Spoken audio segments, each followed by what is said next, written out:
Hi everyone, welcome to the latest Tangelo Finura Elevate webinar. I'm really excited to talk to you a little bit further about AI. My name's Conrad Travers.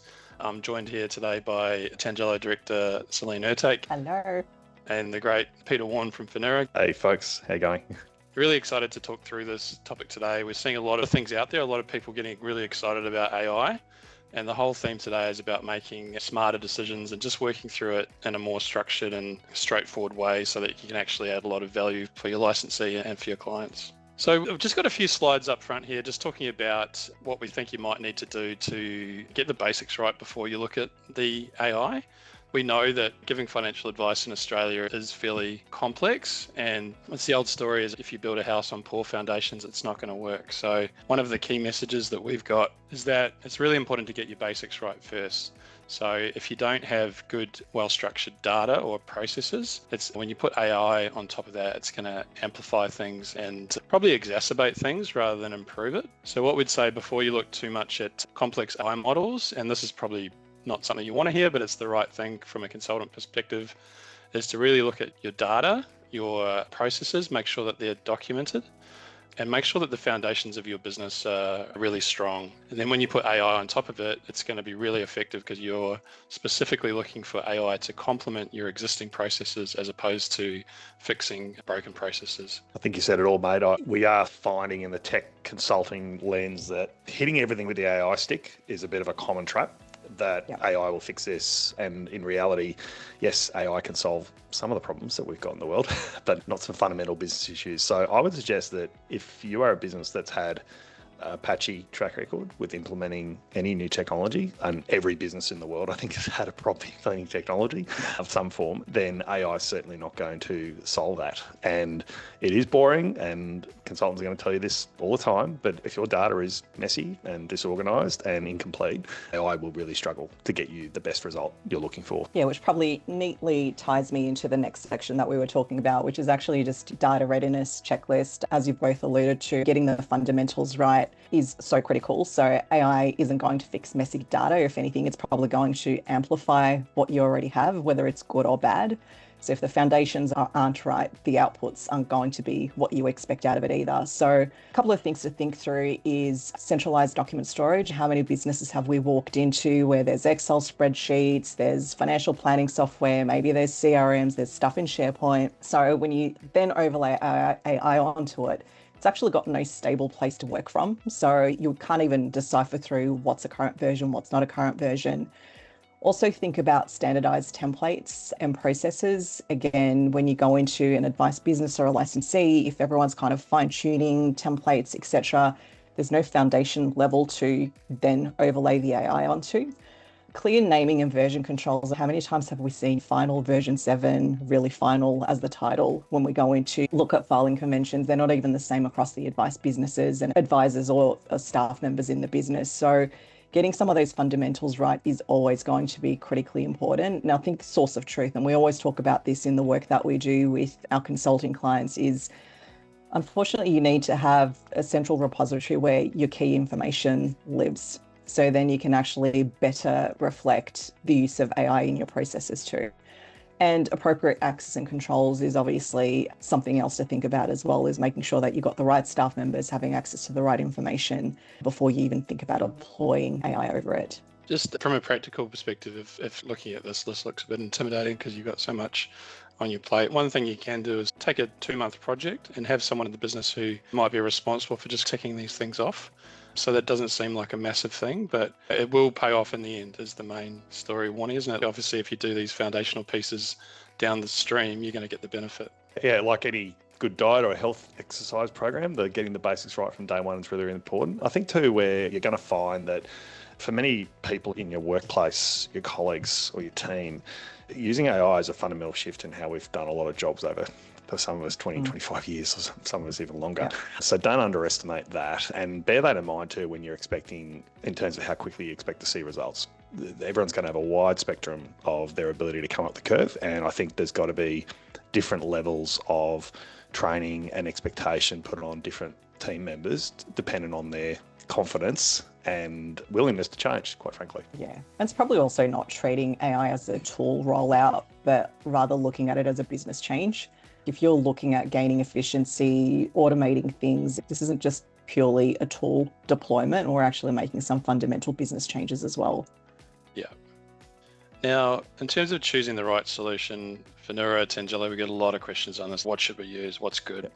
And because of our independence, we can offer a view on that. But one of the things that we'd really strongly encourage you to do is to look beyond the flashy demo, is to look beyond the presentation at congresses or heady days, and to look at the actual tangible value for your business beyond day one. And so the things that matter, and Wani will speak to this more in a moment, but it's more about how the AI can fit into your business, your existing workflows. So what are the actual tangible time savings for the existing tasks that you are already doing? How does that AI solution use your data securely now? So there's no actual sort of model training on the IP, it just actually integrates seamlessly. That actually adds to your compliance and audit requirements. And we'll speak more about that in a moment, because we think there's some real value that AI can play in that space. And then it's really easy for staff to understand. So anything that's complex or hard, we know that staff are a little bit sometimes set in their ways. So explaining to them how to use the prompts, what tools are appropriate and what are not, where privacy risk exists. Those things are really important.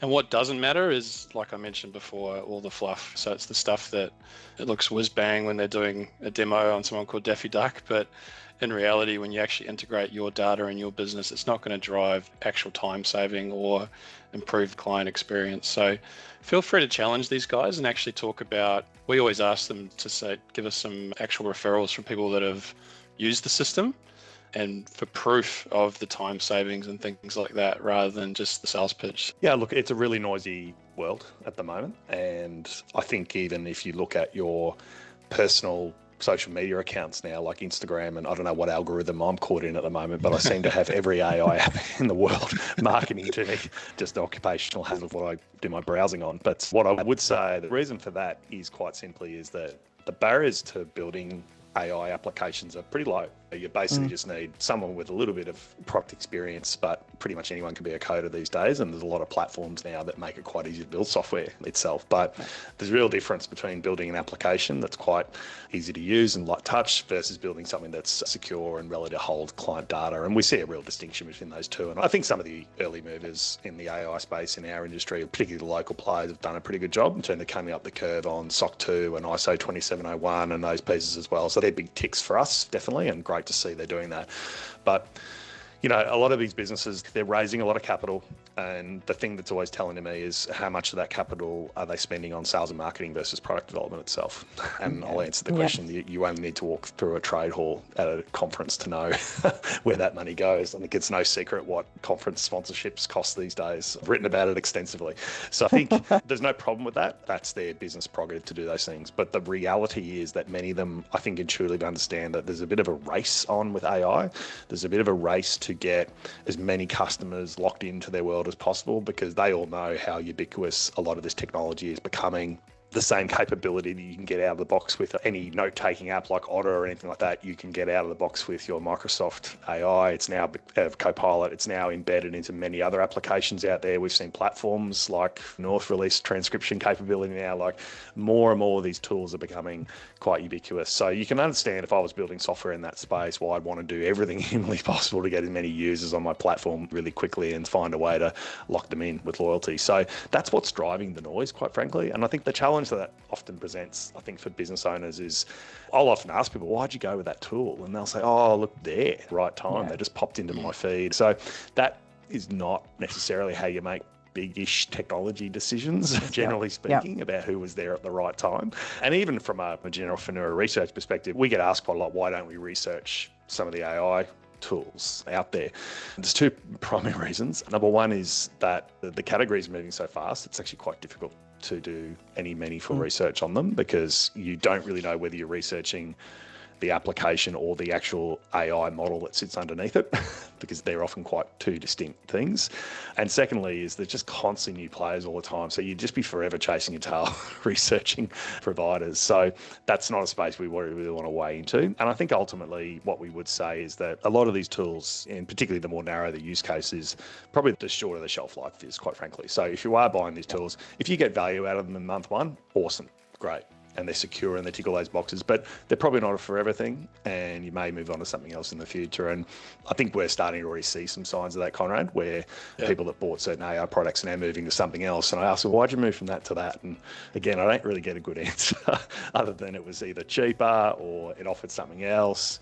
Who knows? So we've even seen some instances of already some really heavy discounting by some of these AI players for their solutions to win customers. Pretty noisy space. However, the Finura, our view on this stuff is that so much of this capability will be in your enterprise solutions now or in the near future, like Microsoft. Simple. Yeah. I think it's also that longevity risk as well, is if we're so much of what we do in business, especially advice provision, into some of these players that might not be there in the longer term. I think you just need to think about it from a risk lens as well, especially if you're operating an AFSL and your outsourcing obligations as well. Yeah. Is how much of your eggs do you want to put into the one basket? Yeah, and a lot of AFSLs I've certainly spoke to have decided, look, they do want to offer choice to their advisors, and I really respect that because it's so noisy. You have to. So it is quite difficult just to pick one or whatever. But I think constraining choice is just more practical, particularly where it's quite obvious that certain tools are not overly differentiated from each other. Yeah. You're better off just picking one or two, and then your monitoring supervision responsibilities are somewhat more straightforward. Exactly. Yeah. I think you could also make a case for a smart decision could simply be, I'm just going to use Copilot and I'm just going to use it to take a really accurate file note just for now. Yep. And I'm just going to ignore all the other noise. And yes, there's going to be the guy down the road who's says it does Y, but in actual fact, the real proof in the pudding is, does it save you time or improve the client experience? And if it doesn't do that, then you might just be wasting a lot of time versus waiting for those tools to really get up to scratch in terms of improvements to the workflow. Yeah. So that could be a smart way to think about it as well. Yeah. You know? If you want me to bring that to life, I thought I might just show the audience a bit about what we've been doing in Copilot with our customers at Finura. Copilot obviously has the ability now to build custom agents, and we've done this for a number of our clients where we have a sort of standard structure we use and we allow them to really customize what they want these agents to do for particular jobs. And for file notes are the great examples. With these file note agents, effectively they can take either a Teams recording that you've done natively in your system, or indeed a transcript, which could be a Word document or a text document, which may be recorded on some other app you've got, which can happen from time to time, and basically take that transcript and then put it into a structure which is defined for a financial advice application. Effectively, all the agents really do are they're just a built set of prompts and workflow that we can build in your Microsoft environment. So it means everyone in your business can have access to the same agent, get the same outcome, and obviously it's all built into your existing Microsoft subscription for Copilot Premium already. And one of the real great benefits of that is that we can then ensure that we get real consistency in terms of file note structure as well. And we've had a lot of feedback over the years that Copilot's not very good and we get pretty crap outcomes. You can see here that we're getting really detailed file notes out of Copilot now. This is even producing X-plan summaries and paraplanning requests for us now, and all those sort of cool things as well. And the critical thing I just want to draw your attention to is that for those that are on the more premium versions of Copilot, you now have on this top box here these different toggles which will basically trigger the AI to be more specific and detailed for different jobs. So all we do is really just train our users on how to toggle those particular GPT LLM prompts. And so the key one here is using the latest ChatGPT model, which is 5.4 Think Deeper, which will basically do a far more thorough job of researching all that context provided as well. So in many cases, these underlying large language models are what is actually powering a lot of those file noting applications that are out there, the many hundreds of them in the world right now, and Copilot's simply using the same model for that. The real benefit is that when we do stuff inside of Copilot, it's inside our Microsoft environment. We're not cutting and pasting documents. We're not dropping things into another LLM. And it really can also work off our existing SharePoint data source as well. So that is a really powerful tool. We've done things like advice implementation, paraplanning requests, and a whole bunch of other workflow workflows as well. And the good thing is, yes, there's a bit of cost in setting them up, but then everyone in your business gets access to them straight away. And there's also, for your IT managers, a lot of security control. There's now an agent, I think it's called Control Tower for Copilot for agents effectively. So it means at an organization level, you get a lot of visibility of who's using these agents, what are they doing, how are they performing, and control. And then when we want to make a tweak to the agents, we tweak it for everybody at the same time. There's just a good practical example of what we're seeing. And in time, what you will find is that there'll be more of these models here. A lot of people ask us about Claude. The Claude models are now coming into Microsoft as well, which is do an even better job of this as well. So we think it's really exciting. And again, we just want to minimize the number of screens that you've got to swivel chair from using these tools. That's really great, really practical. And like just one client story I just wanted to share is we had a client in New South Wales who had built some file noting technology internally, and they had the option to use both ChatGPT and a couple of other tools. One of them was Copilot, but the advisor could choose. And one of the issues that we found with that is when the advisors were using ChatGPT, it was not within the Microsoft environment, so that data was actually going technically off to the US and then back. So you've got a privacy risk there. You've got, if any client names or TFNs are entered, you've actually got a potential reportable breach. So what Warnie just went through is not an insignificant risk for licensees in terms of how they govern and manage this. We'll speak more about that in a moment, but that's happening quite a bit. Yes. So that's quite a concern. Yeah, simple rule of thumb for us really is either use Copilot because we know how the data's managed there, or you will have to pay for one of the industry-specific AI applications that guarantee data is kept onshore and go through the necessary due diligence. And there's a handful of those that do that already. One probably offers convenience out of the box. The other offers integration. So you just pick your poison there. That's probably our tip. Okay, in terms of monitoring, risk management and governance, I won't spend too long on this, but I guess from a licensee or even a car advice business perspective, we think it's really important that you find ways to track usage, adoption and time saved. We'll talk you through in a moment or later in this webcast a potential framework that you could use for that. So the first thing would be probably if you don't have a policy. And if you do have a policy, communicate the policy and train people on the policy. So people know what is the approved tools and what is not the approved tools. If you don't do that, it's just going to be the Wild West. People are going to be using this on their personal computers. They're going to be jumping onto ChatGPT all the time. And there's some real risks around that. The first thing is to have some kind of policy or some sort of framework for what is acceptable for your business. And then what you want to do is think about how you then monitor the outputs from that. Some stage, for some licensees who don't directly own the cars that sit beneath, this can be challenging. It's easier if you've got a business where you've got access to the back-end IT systems to be able to do that. We've seen some groups look at attestations and things like that. Obviously, that's not ideal because it doesn't always pick up everything. But really thinking through like the governance, how you're managing this, making sure that people aren't going off the reservation, all of that matters, as well as thinking through the prompts that people use. We do have some advice businesses we're working with where Warnie or ourselves, we've helped them with the prompts that are going to help get the right output for them. And that's going to save you a lot of time if you've got preset prompts. And then training matters. So don't just do training for the sake of it. Make sure staff understand the risks of this, but also the opportunity to improve efficiency. So the risk management and governance side of AI is crucial. I'd say it's still evolving because it's moving so fast, but don't do nothing and make sure that at the bare minimum you have a policy that's communicated, but secondly that you have some sort of monitoring and controls over what people are doing. Yeah, and I think that human element is what we've also spoken about, and including the prompts as well. I know we've collaborated with Finura on a joint client where Finura have done all the thinking behind building it, and we've looked at it from a compliance and governance lens to go, it was actually the file note prompt to see how it could actually be elevated to ensure that the context of the conversation was equally captured along with some of the additional things as well. So I think, as we were alluding to before, don't see this as just an additional technology. If you're looking at utilising it across compliance, governance, advice process, make sure all of those requirements are actually embedded into it as well and not necessarily seen as an add-on. Yeah. Just to the point around disclosure, guys, I just wanted to ask Pete, Celine, your views on this. My view is that if I was a client of a financial advisor, I would want to know if they're materially using AI in the production of the advice. But what's your sort of view and how would you disclose it? There's definitely no legislative requirements to do it, but I agree with you from an ethical perspective, disclosure in your privacy statements, etc., where you are using it for fundamental functions in the advice process, absolutely agree that it should be disclosed.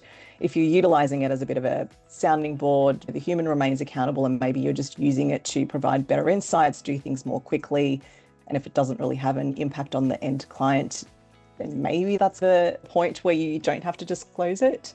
But where it's fundamentally having an impact on the advice, then absolutely.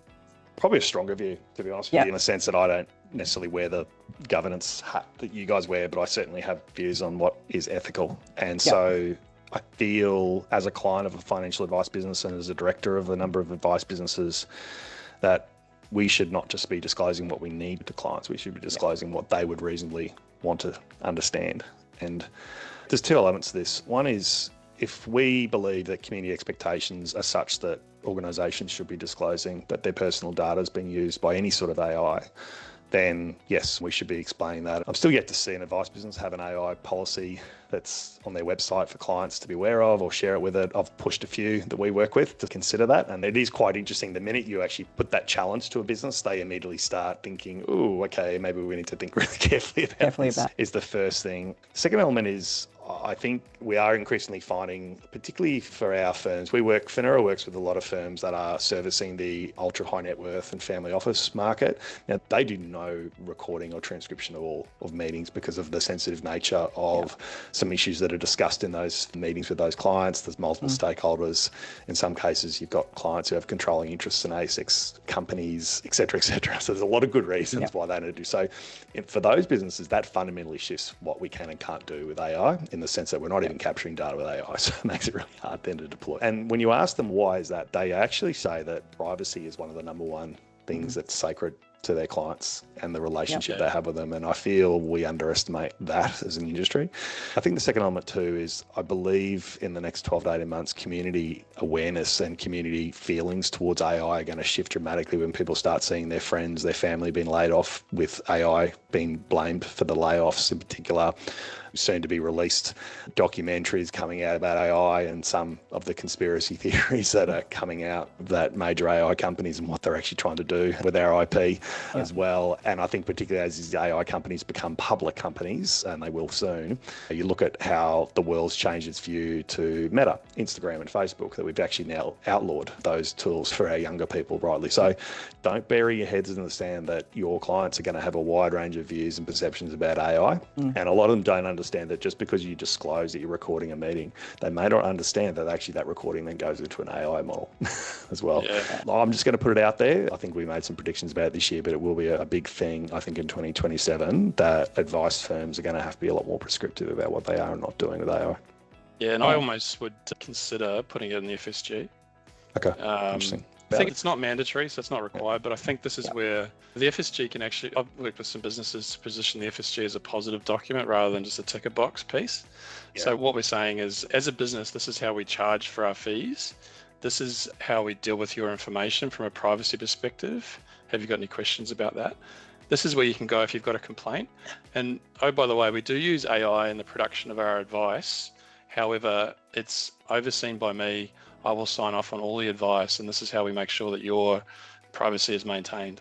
I think that's a really positive upfront conversation rather than just using it in the back end and not talking to the client about it, because your clients are all using AI anyway. They're all thinking about it. They're all concerned about some of the privacy risks that come with it. So just why not be upfront and treat it as a positive? There's a couple of bit of LinkedIn chatter this week about increasing anecdotal evidence that clients are putting their SOAs into ChatGPT. Funny you mentioned that. Yeah, I was just about to raise the same point. That. Which is their prerogative, right? It is their SOA. But I'm keen to know, have you heard of that yourselves, those issues coming up? Definitely have. And I think one of the things that we probably wrote about not that long ago was about the amount of private and sensitive information that is in a statement of advice that technically doesn't need to be in a statement of advice. So we're talking about the advisor's responsibility of making sure the client's data is protected. But if I receive an SOA with all of my details in there, date of birth, address details, etc. So all of my personal information is now, maybe unknowingly, I'm uploading it into ChatGPT so it can assess the SOA for me. You're ultimately feeding your own information into AI as well without actually noticing it. Yeah, and imagine if that SOA also came from a super fund or an insurer. It just raises all kinds of questions around who's got access to that information. Is that being shared with underwriters and things like that? It's not an insignificant concern to pay lip service to, in my view. To be honest, I think it's helpful. It's interesting that clients are putting those SOAs inside of ChatGPT, because traditionally SOAs have probably just been shared with friends and family who are probably not as qualified to assess an SOA. But there's two things there, right? Does it show that the client doesn't necessarily trust the advisor? I don't think so. I think people like to validate, and increasingly people see AI as a source of validation of information like Google used to be. But at the same time, I feel like advisors are almost going to have pre-armed themselves with the questions that AI is going to ask of your advice. And be prepared to answer those and defend the advice almost potentially. I think one further comment before we move on is we are seeing firms move away from the SOA being like the one-stop shop to defend them from all risk. And Tangelo, we're very strong on this view that the SOA should be the presentation layer of the advice, the summary of the advice, and it works together with the file. And so people are out there radically simplifying their SOAs and getting back to the advice being the hero. And we've seen a move away from just disclosure sake versus, okay, you've got a really strong file note here. We can see how you've done the fact-finding process properly. Let's summarize that advice. So we're hoping that, notwithstanding the conversation about AI, that people are also thinking about the role of the SOA to support the client and understanding the advice and not having it try and cover every risk that's under the sun. Get to the fun stuff. Yeah, so look, we see a real sliding scale with use cases here, but obviously I think 90% of the industry now, I think our AI health check survey data says they're now using some form of AI for meeting transcription, so no surprise there. And look, I think it's broadly a positive. I'm keen on Tangelo's take, because I think a human taking notes is far less effective actually than an AI. If you want to actually ensure that notes are captured really accurately, I think this is a really good improvement for the industry that we're using transcription. And hopefully the advisor can just be more present in the meeting and ask great questions. And we've actually seen that happen in the transcription. The AI note taker actually picked up things that the advisor had actually forgotten that was even discussed. So it's actually a really great summary. But the earlier point, the human at the end of the day still needs to be in control. So there still needs to be an element of editor versus author, rather than the advisor now having to take the file notes. They actually need to ensure that the information that is captured is correct and accurate. Yeah, we're seeing it also pick up tone. So some of the tools can actually pick up when the client was concerned, which is actually really helpful for future. Totally. Certainly we are seeing advice documents in some different shapes and forms being produced by AI. So I think at the simplest level, and in somewhat concerningly, we are hearing more stories of people in businesses using generic chatbot like Claude and ChatGPT for producing SOAs. And now we strongly discourage that at Finura, because it's obviously breaches the privacy regs that you said before, and the risk of hallucination is quite high still, albeit diminishing, but still quite high in our opinion, and often requires quite a lot of manual input, irrespective, for the advice to be consistently produced. So it is quite difficult with these generic AI chat interfaces to produce the same output every time when you put the same data in. That's probably just the first thing we'd say. There are definitely AI note takers who are now starting to offer light SOA services, we would call them, where effectively they are taking the meeting transcripts, the file notes, and various things, and producing what they would often, to their credit, describe as a first draft SOA that still requires a human in the loop. We would still, by and large, challenge that to an extent that even though it may appear that SOA is being produced in a minute or two, it still requires, in many cases, many hours of rework to get it absolutely fit for purpose. And in many cases, doesn't actually incorporate reliable product research or modeling outcomes, which it often required as well. So you have to look at the total process to really make an accurate assessment as, is this actually really improving what we're doing, or is there other ways of going about that? That said, I do certainly believe that simple note change ROAs, like simple things, it can be quite effective at, because there's less advice risk in certain those communications, and AI can do those things really well. Again, we firmly believe Copilot can do those quite well if tuned correctly. And the final one that I think is underestimated, but one thing we do, some of the agents, whether it's Copilot or you use other tools like Claude to help you with, is being a better writer. I see some of the communication, particularly from perhaps younger, I'll be ageist here, but younger employees who haven't been taught how to write properly and use correct grammar, and particularly when they are communicating with a more experienced, elderly clients who were taught how to use the Queen's English as well. They get really frustrated by grammar errors, spelling mistakes. I think in 2026, it is inexcusable that an email goes out from someone in a practice with spelling errors, poor grammar, poor language in general. AI can do that really well. And if it was my business, I'd just have that as my 101 things. We have a standard little agent that goes in all our emails, which corrects all the grammar, corrects all the spelling, and puts it in a tone that the client can actually understand. AI is awesome at that. I even use it myself for my communications now. So I'll use a little agent. It's called Pete's Email Assistant, and it basically rewrites every email as if I'm communicating to a 14-year-old. Now, I know that sounds really simple, but it's actually the 14th grade reading level. So I'm not using big words. I'm using simple sentences, and I've actually had some quite positive feedback, and that my emails have gotten a lot shorter and to the point. So that for me works well. I'm not telling other people how to use it, but I think client comms is a really good one.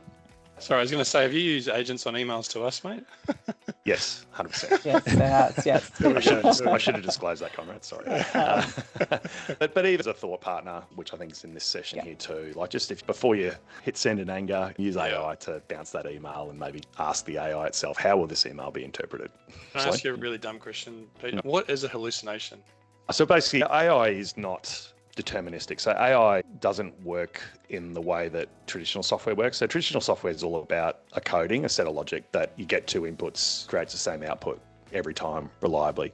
The way AI, particularly large language models, work is probabilistic. So every time an AI is responding to you, it is actually giving you, based on a whole set of probabilities, what's the most likely correct outcome next based on its learning. So by its very nature, it's probabilistic is the short answer there. And therefore, with that nature, hallucination doesn't mean the AI is delusional. It's probably a poor term. What it means is it just doesn't have it 100% nailed. So it's going to give you what it feels is the most likely correct response, not the right response. And that is what hallucinations fundamentally are. Yeah. Awesome. Hallucinations were a lot worse in ChatGPT 3, the first version that came out. It was inventing all sorts of weird and wonderful stuff. But the newer models are getting much better. So the degree, and this is probably the nuance, the degree of the hallucinations are getting a lot less significant, however, less significant if they get it wrong, particularly in an advice context as well. Yeah. Maybe just to cover off this point, I think everyone knows this, but we will call it out because it is Consultant 101, is that these 5 things are all connected, and if one isn't working, then there's going to be an impact on others. And we spoke at the beginning of the webinar about how important it was to get your process and your data right before you put the technology and AI layer on top. And we see significant data and process issues all the time in advice businesses. And it's not their fault. We have the most complex regulatory regime in the world, but it's important, and it really matters because, and not even just the process and policy side, the people side matters a lot. It's interesting, like Selena and I have been running the business for 7 years. We've had 82 clients across everything from AMP to one-man bands. And the people stuff really, it always comes back to the people. Even though technology and process is really important, it's about, do the people understand the why? Have they been trained properly? Have they been empowered in their role? And you see so many gaps in small businesses around that. So some of that stuff, the leadership, the training, how you roll things out, how you explain things, how you allow people to ask stupid questions when they've got a source of truth. They might want to come back and ask a question, and AI can play a role in that too. We've rolled out solutions where we've created a source of truth with a wiki sort of functionality, and those things are great. And you can actually really improve staff engagement if you get this right. What doesn't work is just rolling out a tool and expecting people to understand it, and then people get confused, especially, I'll just say it, older employees who are fearful of technology. I'll just call that out. So take the time to do all of that properly, and then you get the ultimate, which is the client experience and the efficiency, which is what we're all after. But if you don't tick the other boxes, you're going to have some type of issue with the process. Yeah. I think just on the people stuff, as we've spoken about, I think there is an element of suspicion around AI taking over everything. So I think having people engaged in the process is so critically important. Let's not try and boil the ocean. Let's look at narrow, repeatable use cases that kind of give people the confidence. When the use case is really clear, the value quickly becomes visible, and they start to understand that this is actually an efficiency earner versus it's going to replace my role. It's, if anything, it's probably going to replace the boring parts of our work that no one really wants to do versus replacing the human. Maybe the human engagement ends up looking different to what it does today, but it's still a valuable component of it. Yeah, and one practical tip is you could have, say you've got a baby boomer who owns a financial planning business who's not as strong on technology. They might have someone younger that's really into AI, and what you can do is appoint them as a change champion to say that's your role within the business, is to help us understand it, to train us. You might have lunch and learns and that type of thing, where you might go through Copilot and how you can do the best prompts and that type of thing. And all of a sudden, what may seem really complex becomes a lot simpler when people can touch and feel it. This is where diversity comes in for me. So we've definitely had businesses approach us, and a younger, really keen employees built a whole bunch of interesting stuff inside of Claude, for example, using Claude skills. Or I came across one recently of someone who'd built a whole bunch of Claude skills to do every job in the business, from advice production to everything else. But this was a business that was not self-licensed. They had a major AFSL behind it, who I'm sure would have some concerns about what was put ahead. And so this person, they probably should be working for us, quite frankly, not an advice business. I'd love to hire him. He was so good. But this is where we needed sort of the wiser heads in the business to explain to him that, hey, this isn't our data. This is our client's data. This is a highly regulated industry. So just because we can do something doesn't mean we should, and learn the difference. And so the real art and leadership, and you're great at this, Conrad, is just getting that balance right between not stifling the innovation, but equally explaining to people what can go wrong when things do go wrong and the consequences of those. This is why I think having a diverse group of team members is critical, because there is a happy harmony there. And I think the challenge, we do have a lot of obviously businesses that seek our help on AI policy related things. I think we've got a pretty good sort of standard template guide that you guys have done there, Tangelo, with AI policies with regards to AFSL activity, which is definitely your wheelhouse. Business policy itself, look, frankly, AI can generate a lot of these policies for you anyway, and it does a pretty good job. I think that are harder often for a consultant to do are guide business owners as to, firstly, what are those ethical issues that you want to document and codify? That's up to you. We can help guide the conversation, which is why we join a lot of board meetings for that. But then also just understanding the business's attitude to risk as well is another thing as well. How much faith and confidence do you want to put in your employees to not do the wrong thing inadvertently? So Finura, for example, we're ISO 27001, so we have a lot of risk and controls built into our business, but equally we are dealing with, our staff are very technology proficient, so we're very highly confident in their ability to not do stupid things with AI. Often other policies need to be developed to basically cater to the highest risk individual, which at Finura is actually me, ironically enough. I think, and often is the CEO in most businesses. Yeah. So I think that's the probably thing for policies, is rather that, to use your term, Celine, not boiling the ocean, for me, is actually about the policies itself not being necessarily describing everything you can do, more about describing what we absolutely cannot do, because otherwise you're going to end up with a policy which is 50 pages long. So I think that's probably the trick. And the reality is that it has to be dynamic, because the models move so fast. By the time you start a policy document now, it's out of date. And it has to be principles based as well. You can't be black and white. You can't think of every single scenario and every single situation. So I think it just needs to be, what are the elements that we're comfortable in utilizing AI for versus what are the elements that are absolutely no-go areas? And that ultimately sets the ring fence around some of the activities within the business. Yeah. One thing we have been doing, we've been cooking up, is just to make life easier for our customers potentially as well, is just developing some AI frameworks which are more about the tools itself that you're using. This is where the challenge really is, specifically with advice tooling. We are currently working on just a bit of a tools register here for AFSLs, IFAs and larger licensees. We'll have a more comprehensive version of this as well, just to help people make risk assessments on all the different tools that they're considering using. If you're getting pressure from advisors to use certain things, this tool itself can probably take you through a pretty quick diagnosis as whether you should be using that tool in the first place and for what job are you using it for is really clear. I think one of the real challenges, and so we'll start making that available in the very near future to our partners, but one of the real things I did want to call out, particularly where an AI tool was, let's say, approved by a licensee. So let's call it an AI note taker. I won't mention a specific name because it'd be unfair on any of the providers, but an AI note taker. And day one, it did transcription, which we all agreed is a really good use case. But then day two, it's now doing other things. It's doing SOAs, it's doing all sorts of weird and wonderful things. And that's the bit. And a lot of these providers, they're just turning all the features on and saying to the businesses, it's up to you to tell your advisors not to do it. Yep. So for example, like in our software business, when we turn on new features, we give licensees the ability to say yes or no to those new features for their advisors. That's a permissioning, it's called a permissioning control system.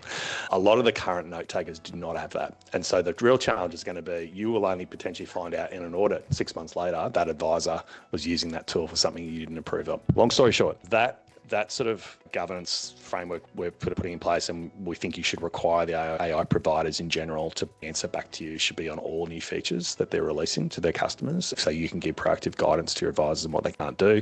And the other element I think it's really important is that despite the fact that the AI providers are all saying quite openly, we take all reasonable efforts to minimize hallucinations. It's a good first draft. They do disclose away all their responsibility on these things. So they should. They absolutely should. Yep. So I think this is why we still have this fundamental view at Finura that there's two types of AI. There is generative AI, which is the AI for ChatGPT and the note takers, and deterministic AI, which is another AI, which is effectively gives us the same outcome every time. We are already working with some really well credentialed tech providers that are building deterministic AI solutions for this market, things like modeling and research and all those things you can't afford to get wrong. And so this is where I think we want to educate the advisors a lot better about the differences between this AI and that AI, and why you shouldn't be using generative AI for things that should be actually giving you deterministic outcomes every time. So that is the nuance, and I think that's not widely understood by the market just yet.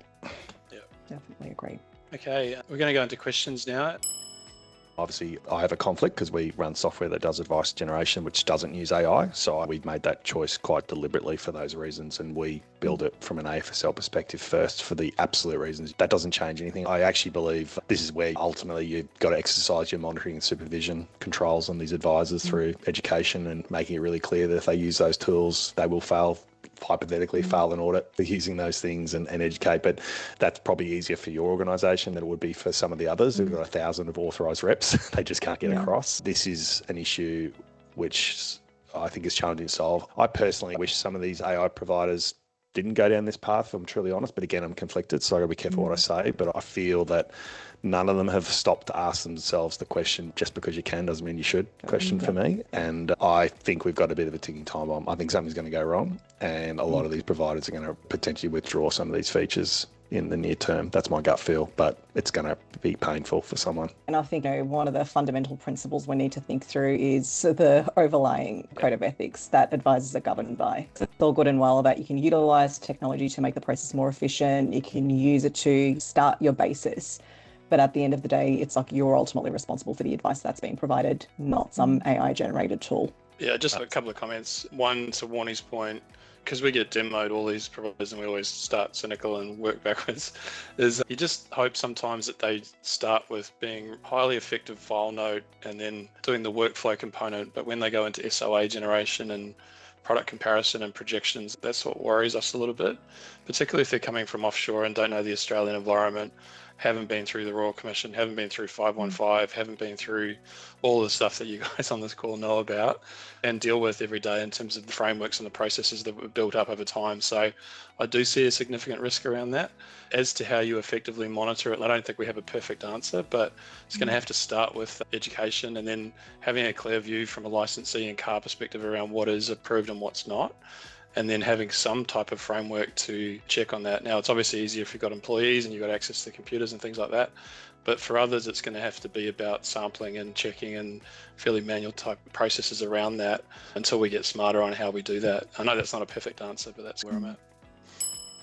It's an existential question because it impacts everyone and every AI platform in the world. So at the highest level, I think there's a lot of public discourse now about whether we trust OpenAI as a company, do we trust Anthropic as a company?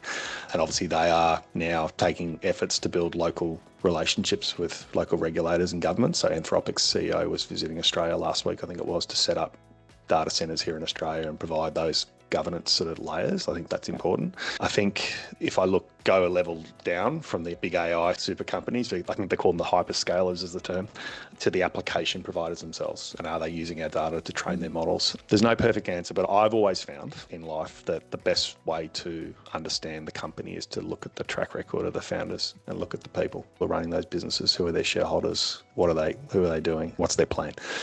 And that will probably give you a better guide than anything else actually as to how they're going to take that company, how they're going to treat their customers' data. And that's probably the simplest answer I can give on that one. That's based more on experience than any other framework.